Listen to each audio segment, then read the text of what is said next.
Pemirsa, di segmen ini Mata Najwa akan membandingkan penanganan Papua dengan penanganan konflik Aceh di masa lalu. Berikut peluang resolusinya.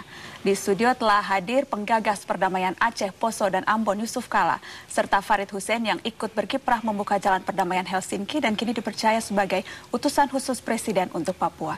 Selamat malam Pak Yusuf Kala. Malam, Najwa. Terima kasih sudah hadir. Pak Farid, selamat malam. Terima kasih sudah datang ke Mata Najwa.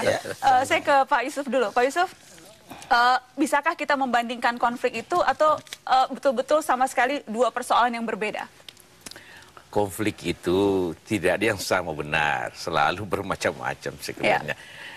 Secara umum tentu ada, ya, yang selalu prinsip pokoknya kalau masyarakat dengan masyarakat, saya katakan tadi itu horizontal, kayak Ambon, Poso itu horizontal, masyarakat, pemerintah menyelesaikannya.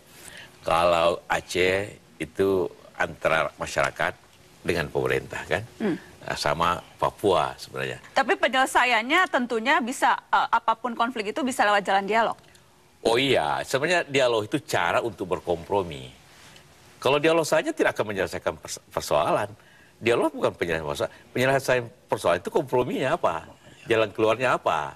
Apa yang masing-masing memberi, satu diberi. Bisakah kemudian pendekatan cara berkompromi itu diambil sekarang untuk Papua dan Jakarta? Bisa saja.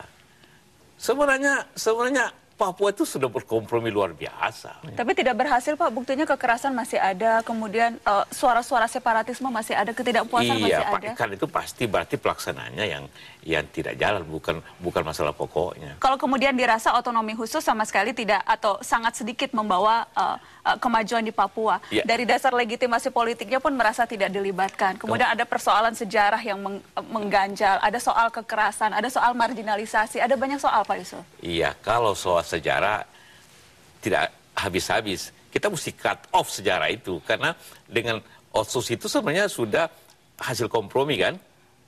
Kompromi. Itu kompromi luar biasa itu. Tapi tepunnya tidak dilaksanakan. Tidak semua dilaksanakan. Dari 10 PP-nya hanya 2, Pak. Kemudian ada 1 yang jelas-jelas impres melanggar otonomi khusus. Ada banyak keganjalan-ganjalan. Berarti perbaikan. Menurut Anda apa sulitnya menangani Papua dibandingkan dengan Aceh dan yang lain? Kalau melihat dari kompleksnya persoalan. Saya tidak tahu karena saya tidak tangani Papua, ya. Tapi semuanya tidak susah. Tidak susah.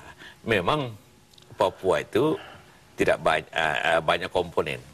Kalau Aceh ada strukturnya. Kalau Papua tidak jelas struktur dengan siapa kita mesti berdialog, dengan siapa yang memegang yang tidak puas. Memang, tapi kalau sudah dicapai kompromi dan dialog dan itu antara otsus itu, maka harus dilaksanakan itu dengan benar. Jadi menurut saya lebih kepada pelaksanaan. Jadi bagaimana menjelaskan ketidakpuasan yang terjadi, bagaimana menjelaskan kekerasan? Saya ingin tanya dulu, ketidakpuasan apa yang kira-kira perlu dikompromikan? Yang jelas, Pak, walaupun otonomi khusus sudah berlaku, indeks pembangunan manusia di Papua masih yang paling rendah. Di Indonesia, seluruh Indonesia juga turun. Tapi Papua yang paling rendah, walaupun uangnya sudah paling banyak. Itu pendidikan. Saya ingin tanya dulu.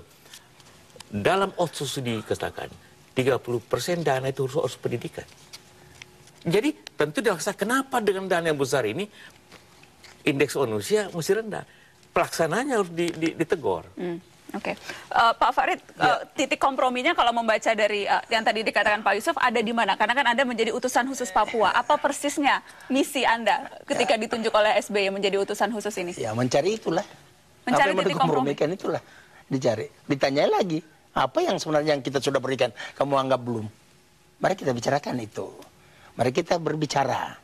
Ketika tadi Pak Yusuf katakan sulit untuk mengidentifikasi siapa yang berkuasa, itu juga Anda temukan di lapangan? Ya, saya carilah.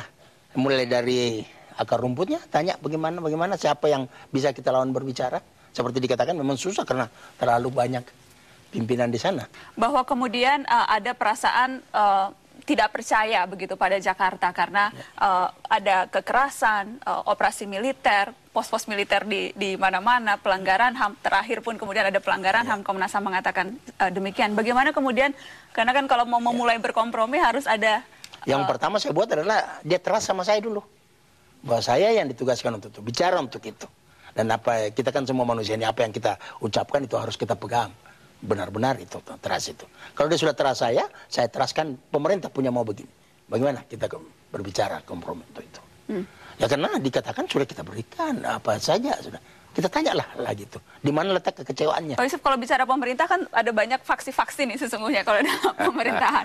Terkadang ada yang garis keras, dulu waktu Aceh pun ada yang sama sekali tidak mau berdialog, ada yang mau dialog. Bagaimana Anda membaca peta politik kalau menghadapi Papua sekarang? Kalau pemerintah harus satu, tidak boleh bermacam-macam. Ya, yang menuli Aceh kan semua di tangan saya. Itu normatifnya Pak, tapi dalam peta politiknya kan tidak. ketika dulu waktu Aceh banyak sekali yang suara-suara sumbang dan sebagainya, ada yang merepresentasikan saya tidak hal-hal perhatikan lain. apa-apa. Pokoknya ini kemauan, ini kebijakan pemerintah jalan. Mau setuju atau tidak setuju yang lain silakan. Tapi saya akan jalan seperti ini. Ketika dulu Pak JK. Kalau sekarang seperti itu juga Pak? Saya tidak tahu. Dulu Farid menjalankan itu, hanya jalan sini, titik. Mau DPR mengomong enggak. Jadi harusnya itu juga sekarang pendekatan yang dilakukan. Iya. Namanya pemerintah masa bermacam-macam, harus satu. Kalau banyak yang bilang yang paling kelihatan sekarang garis kelasnya itu militer yang kemudian akan memblok atau kemudian mempersulit lah begitu. Anda setuju? Saya tidak tahu.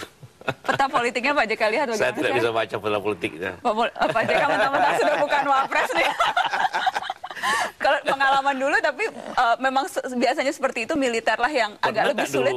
Pernah nggak dulu ada dengar ada orang berbeda pendapat di pemerintah, tidak kan? Pernah Pak.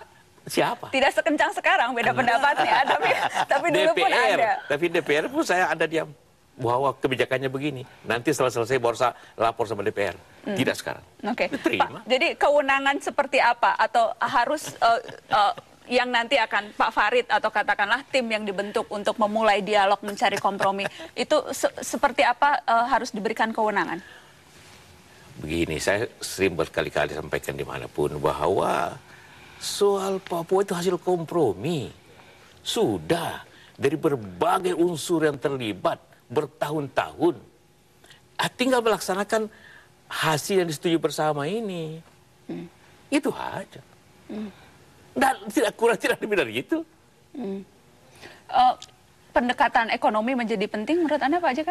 Pendekatan ekonominya di situ 70% daripada seluruh. Begini, sebelum berbicara soal Papua ini harus ada dulu kesepakatan. Pendirian bersama. Memang dulu sering ada orang berpikir di Papua, teman-teman Papua, bahwa pusat itu kata kasarnya, quote unquote, merampok harta Papua. Gitu kan? Itu dulu barangkali mungkin. Tapi setelah Otsus ini sama sekali tidak lagi. Seluruh pendapatan Papua terbesar kan Freeport. Tahun lalu 18 triliun. Besar sih, besar. Tapi pusat mentransfer ke Papua itu 30 triliun dalam bentuk APBN, di ADAU, DAK, Otsus, bermacam-macam subsidi. Itu jauh lebih besar daripada apa yang di pajak Papua. Yang kemudian BPK temukan juga paling besar penyelewengan di sana, Pak. Iya, jadi sebenarnya dari sisi ekonomi apalagi coba. Politik. Tapi kalau kemudian ekonomi tujuannya mensejahterakan dan yang itu tidak terlihat sekarang, berarti kan tidak tercapai. Iya, kalau itu mesti ditanya kenapa tidak capai. Bukan substansinya lagi.